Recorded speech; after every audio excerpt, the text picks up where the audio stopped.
Hello. So today what I'm going to talk about that I've had a lot of requests for is what to expect when you are divorcing a narcissist. I'm not going to be able to comprehensively cover it, but I'm going to do my best to cover what I can. For the first thing I highly recommend that you do is read the book called Splitting by Bill Eddy.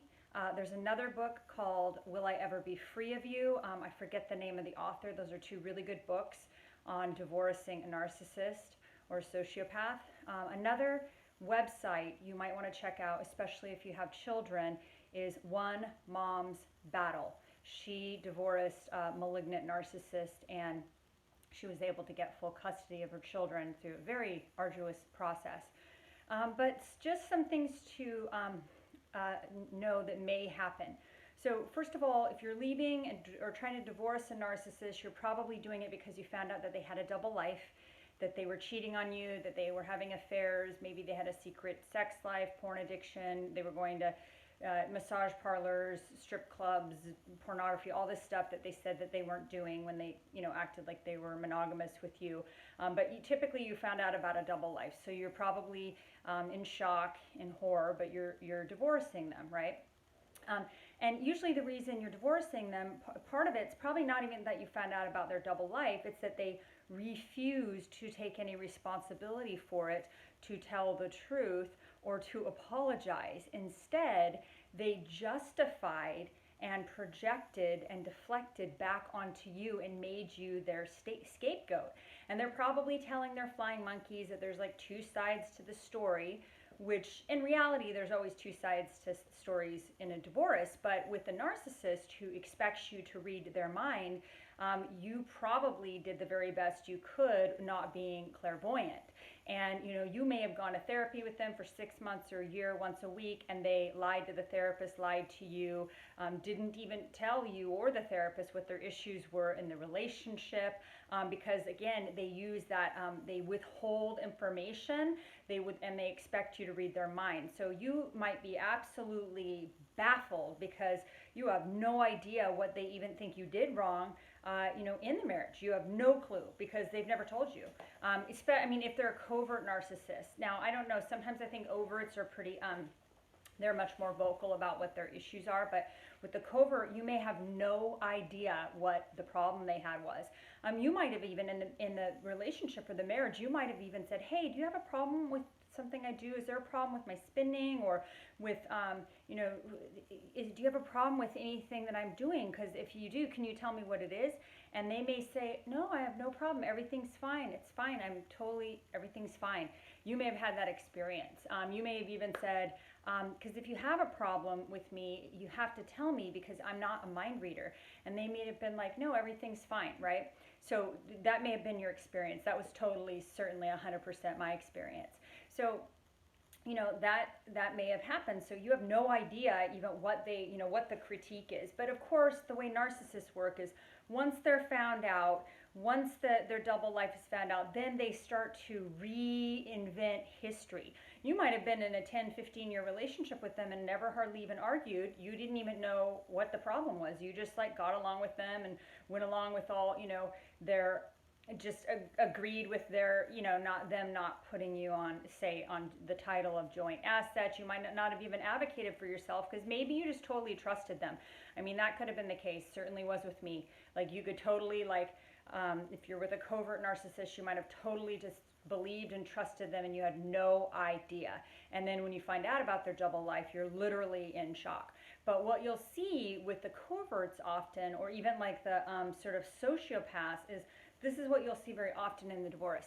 So they cheat, they have a double life, they lie, they don't take any responsibility for it, they don't apologize, and then when it comes to the divorce, they brutalize you. They literally will suck every penny out of you they can. They want you dead or on the street corner or begging for money. They literally want you destroyed financially.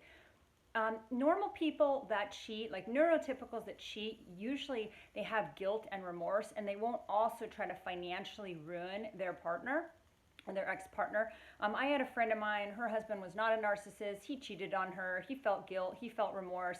he was very fair in the divorce and actually was probably overly fair. That's what like a neurotypical will do, but not a narcissist, because a narcissist, they don't see anything wrong with cheating, lying, gaslighting, psychologically, emotionally abusing you, and just betraying you. They don't see anything wrong with that. It's actually they feel like it's totally fine for them to do that. They have no problem with it. And so they also don't see anything wrong. They don't have, that's just a sign of how they don't have remorse. They don't have guilt. Because if they had guilt or remorse, they would do right by you. They wouldn't try to destroy you. They just wouldn't do that. They would not take your house and take, every penny that you have, and they just wouldn't do that. That's not what normal, that's not what neurotypicals do if they have guilt and remorse. Right there is a sign of their lack of empathy and the lack of guilt and the lack of remorse. They just don't have any. They feel very justified in hurting people, torturing people. They think they just totally feel justified. I don't know how they do this in their heads, because I don't have the brain of a narcissist, but it's just what they do. So you'll know a narcissist if they cheated, they lied, they ruined the family, they destroyed everything, and then they also will try to destroy you in the divorce. Sure sign of somebody who has a character disturbance. And then what they'll also do is they will inundate you with paperwork. They will try to drive your attorney fees up. They do this very strategically, very deliberately. And if you're in a state of shock and trauma, because you probably are, you probably have complex PTSD, you're probably just doing the best you can, in a reactionary fashion, just doing everything you can to survive emotionally. They don't have that emotion. They don't weigh emotional costs. They don't really have any emotions tied to it, because even if they were with you for 10 or 15 or 20 years, they don't bond, right? They don't bond. They didn't bond with their old sources of supply. They do not bond with the new source of supply. They're love bombing, but that's fake. It's love fraud. The new source of supply just doesn't have any idea what they're in for. They do not bond with the stepchildren that they spent 10, 15 years with. They do not bond with their own biological children. They use the children as pawns in the divorce game.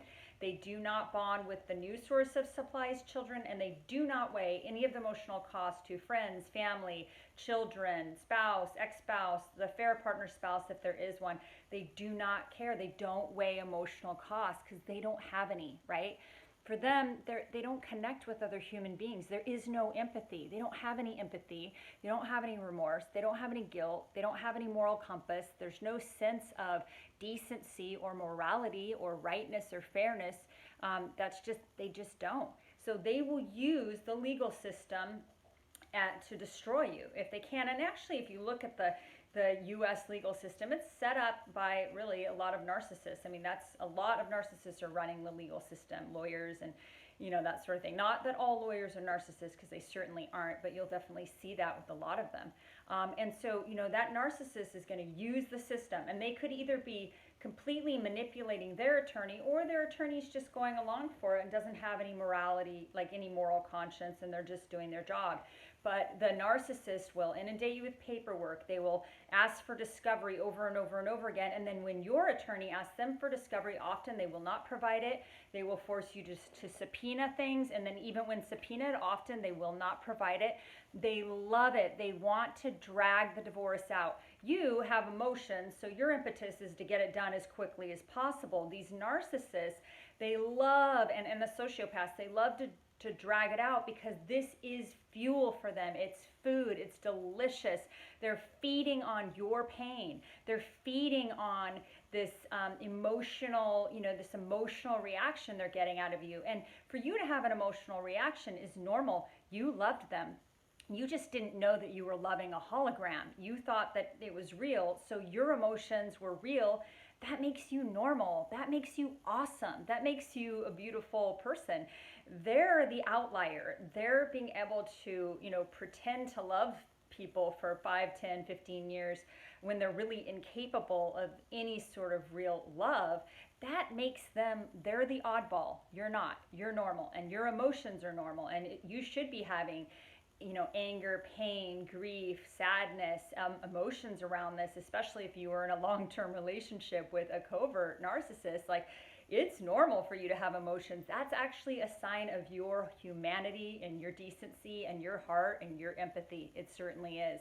So, narcissists are going to drag it out. They are going to lie, cheat, steal. They don't care. They have no qualms. They have no morality. They have no moral compass to stop them. If there are children, they are going to drag those children through the court system. They are in it to win it. For them, it's all about winning. In order to win, you must lose. They must win, you lose. That means you're on the streets without your children, without any money. You're just destitute. Like, that is their intention. They want to destroy you. That is their idea of winning. And the children are collateral damage. The children just get absolutely destroyed, whether they're biological kids or stepkids. If nothing, if they're stepkids that are above the age of 18, the narcissist obviously is not going to fight for custody. In that case, what the narcissist does is usually they just discard them like garbage out the window, even though they spent 10, 15, 20 years with this person. They have no emotional connection. They have no bonding. There's no bonding there. So there's no, and there's not going to be any bonding with the news source of supplies children, if there are any either. They don't bond. And that person's going to find out. They'll just be calling you in 5 or 10 years from now. It's just how it's going to go down, probably. Or they may not call you because of their pride, but they're going to find out what they're in for. I know a lot of you that are watching this, like, you may have even tried to warn the news source of supply. I had a coaching client, she totally tried to do that, but it's going to fall on deaf ears. They're not going to believe you. They're being love bombed. They think they know this person. They don't understand that they're being manipulated and that they're being completely snowed like you were. And every bad thing that the narcissist did to you, they're going to do it to that person too. It's just how they roll. So, when you're divorcing them, it's just, you got to prepare for a marathon. I think it's really important that you get an attorney that understands high conflict personalities. You need to get an attorney that understands people that have character disturbances and personality disorders. You really do, because these people, they're duplicitous. They are, they're playing a sick game of chess, and you and the children, if there are any, all you are is pawns in their game. They love it. For them, it's a game. It's super fun. They want to drag it out as long as they can. The only way that they'll end it is if they're afraid. I think most of the time with the high conflicts, they end up in court. The only time they don't end up in court, I would say, is if there's an extraneous variable. Like, for instance, this could be somebody with a high-level security clearance, and they don't want the mediation documents to go to court and to those to become public record, because it's going to show their level of duplicity, they're cheating, they're lying, all of that stuff. So that may be a reason why they would settle outside of actually going to court. But yeah, these people are absolutely without a moral compass. They just don't have it, which is why and how they could live with you for 10 years and lead a double life. Normal people cannot and do not lead a double life. They just don't. It's only people that are able to compartmentalize to a really creepy degree. Watch the documentary on Ted Bundy. He was able to compartmentalize. Like, that's what they're able to do, and it's really twisted. I have an example of a narcissist that was in a therapy session, the last therapy session after the spouse learned of the affair, and the spouse said, if you were carrying on this affair with this married lady at work, why would you go to therapy? And that narcissist, perhaps sociopath, in front of the therapist said, I was trying to keep it separate. I was compartmentalizing. Therapist just looked at him and said, it does not work that way. So I'm so sorry if you are in a relationship with a narcissist and if you're going through divorce. You've got to arm yourself. You've got to prepare yourself. And I know it's really hard because you are probably in a state of emotional trauma. Really read those books and check out that website. Again, One Mom's Battle, Splitting by Bill Eddy. He actually has, in San Diego, he has the High Conflict Divorce Resolution Center. And I do think that they have some attorneys that are experts in divorcing narcissists and sociopaths, but you really, really have to prepare for a marathon and do what you can in terms of self-care. These divorces take a really long time and they are awful. So just sending you hope and peace and strength for the journey that you have ahead. I'm going to try to make some more of these on what to expect when you're divorcing a narcissist. Thanks so much. Bye-bye.